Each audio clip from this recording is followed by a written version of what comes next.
today's video guys, sobrang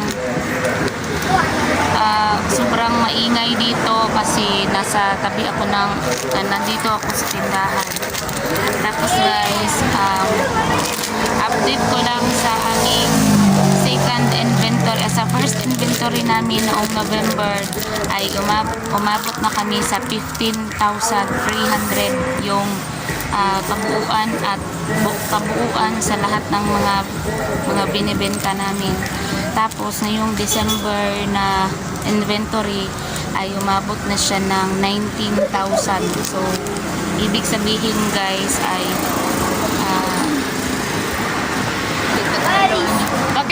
bakit lang pumasok?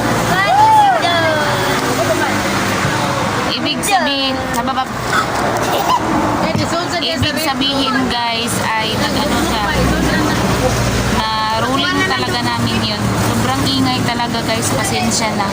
So yun lamang guys for today's video. Pakita ko sa inyo mamaya ko ano na yung update, ano na yung update sa tindahan namin, yung mga display namin dumami na. So yun lamang guys for today's video. Maraming salamat sa panonood. Bye!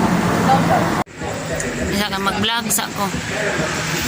So guys, ito na yung update sa aming tindahan. Medyo madami-dami na talaga yung mga binibenta namin guys. Yan. Tapos balak namin maglagay ng CCTV kasi medyo madami-dami na din yung magnanakaw dito guys. Yan, meron na kaming mga soft drinks.